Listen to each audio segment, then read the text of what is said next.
Hello friends. स्वागत है आप सभी का जनता रेलवे की न्यू वीडियो में। मैं आज आप सभी को बताने वाला हूँ कि टेक्नीशियन ग्रेड थर्ड की मेडिकल टेस्ट के बारे में। और मैंने पहले दो वीडियो बनाया था, वहाँ पे डॉक्यूमेंट वेरिफिकेशन के बारे में फुल डिटेल्स दे रखा है। अगर आपने अभी तक डॉक्यूमेंट वेरिफिकेशन वाला वीडियो नहीं देखा है तो आप एक बार चेकआउट कर लीजिए। और साथ ही में ये भी बताने वाला हूँ कि मेडिकल टेस्ट जिस आधार पे होने वाला है, जो फॉर्म में बताया गया था कि Indian railway medical manual volume 1 chapter 5 के हिसाब से आप एक बार देख लीजिए मेडिकल में क्या क्या होने वाला है, उसको भी डिस्कस करेंगे। और वीडियो को आगे बढ़ने से पहले मेरे चैनल पे 99% लोगों ने वीडियो को देखते हैं लेकिन सब्सक्राइब नहीं करते, इसीलिए आप लोग भाई को थोड़ा सपोर्ट दिखाइए और सब्सक्राइब याद से करते जाइए ताकि मैं और भी अच्छे अच्छे वीडियो डालते रहूँ। तो चलिए पहले और बढ़ते हैं कि मेडिकल टेस्ट में क्या क्या हो रहा है। चलो देखिए, सबसे पहले आपका जो मेडिकल टेस्ट होगा वो होगा शुगर टेस्ट। शुगर टेस्ट कैसे होगा? आप जहाँ भी आपका मेडिकल का साइट मिला है, जहाँ पे कहीं पे भी मिल सकता है, आपका जो आरआरबी का डॉक्यूमेंट वेरिफिकेशन हुआ था उधर भी हो सकता है, उधर से दूर भी हो सकता है। तो आपको बता देगा, एक लेटर देगा, लेटर देके बताएगा इस डेट पे इस जगह पे जाके आपको मेडिकल करवाना है।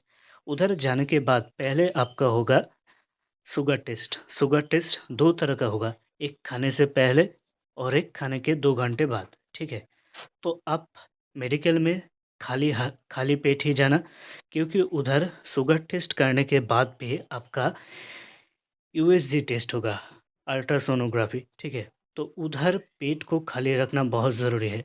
और ये भी याद रखना कि आप ज़्यादा से ज़्यादा पानी पी के जाइए, क्योंकि वहाँ पे बता देंगे कि ज़्यादा से ज़्यादा पानी पी के आइए ताकि आपका जो वीडियो होगा, जो टेस्ट होगा वो ज़्यादा स्मूथली होगा।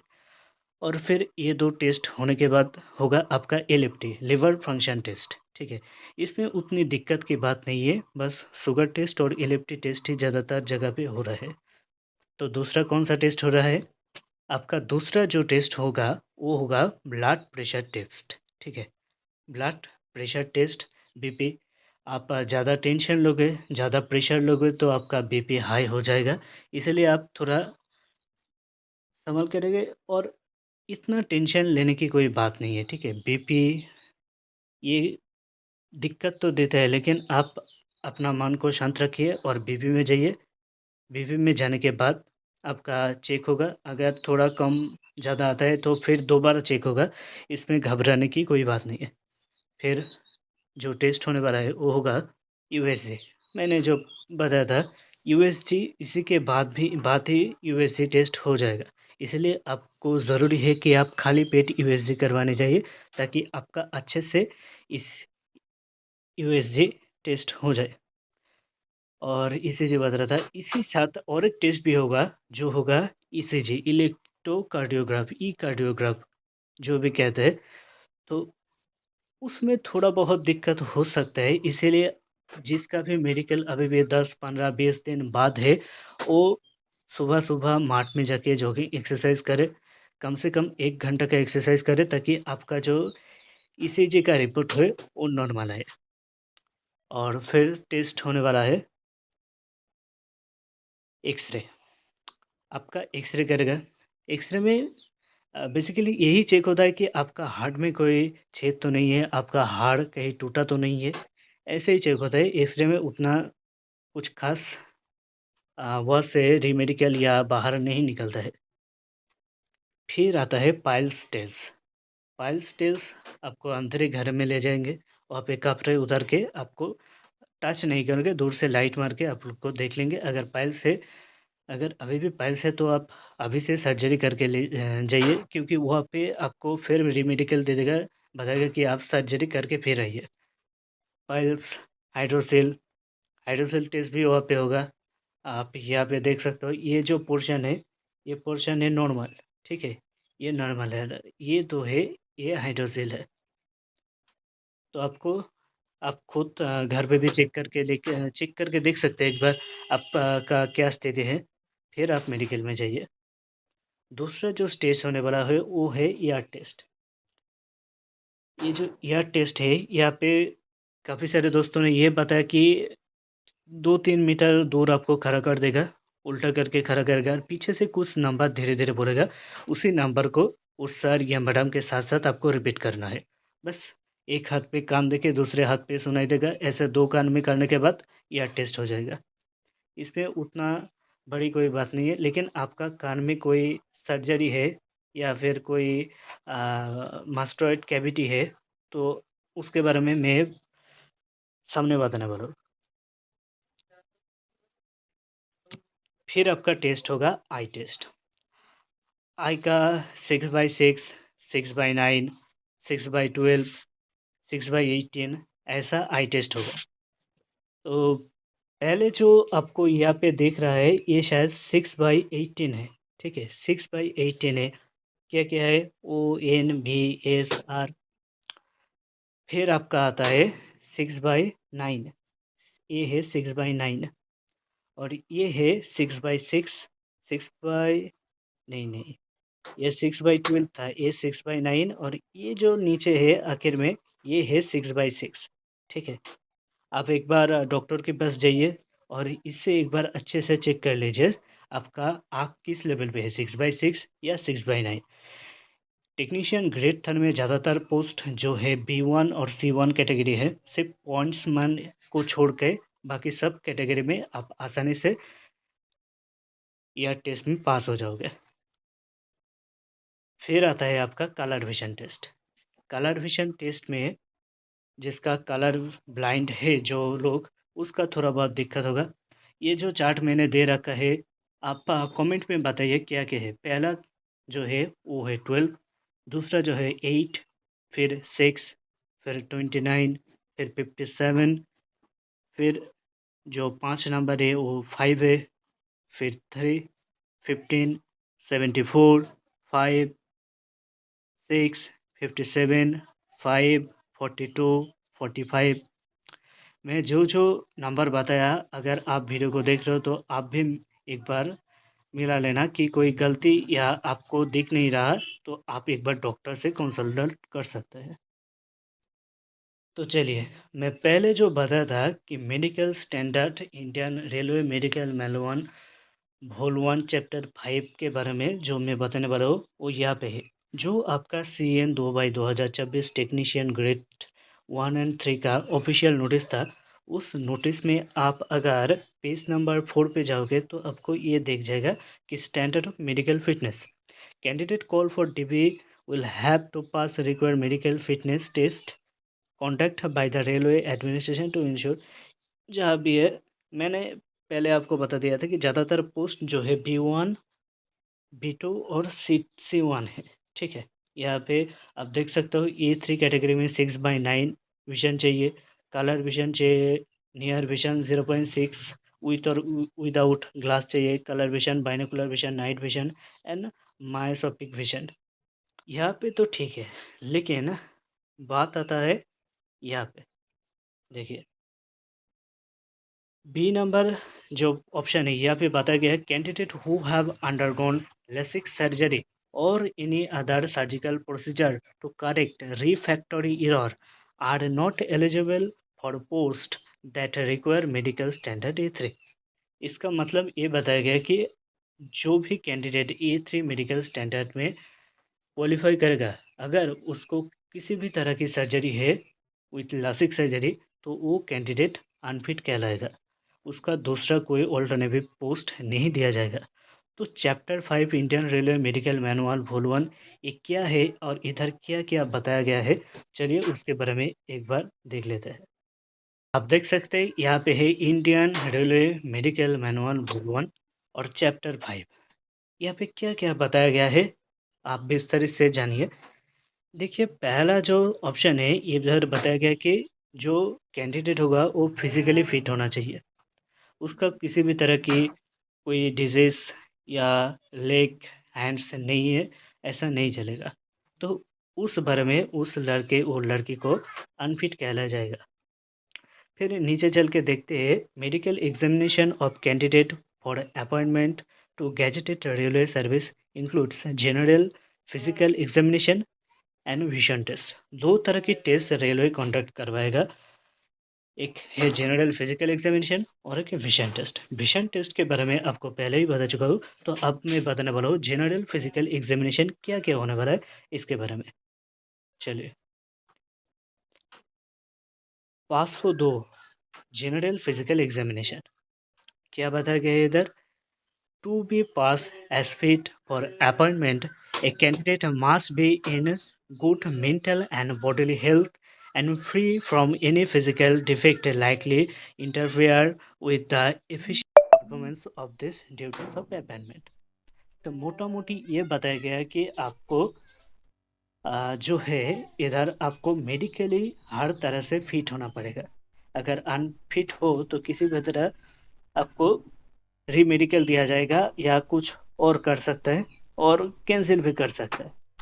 फिर आपको बताया गया है कि आ, आपका एक्सरे होगा, चेस्ट एक्सरे आपको पहले होगा।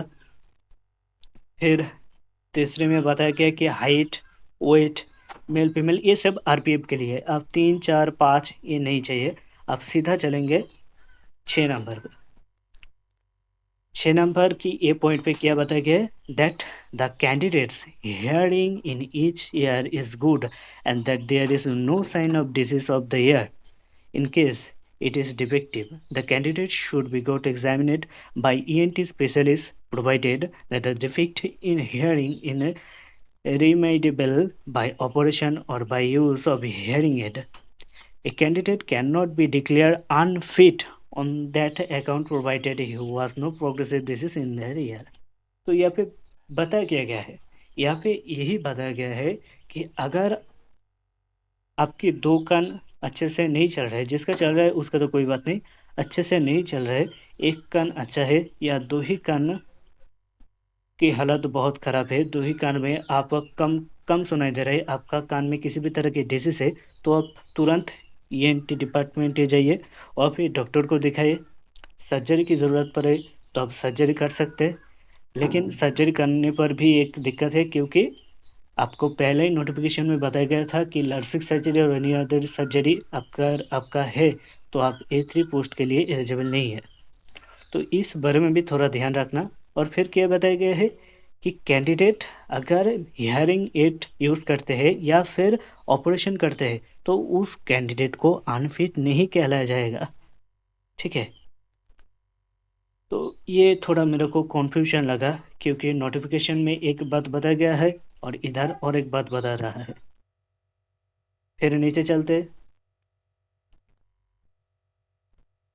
यहाँ पे बताया गया है कि that the speech is without impediment.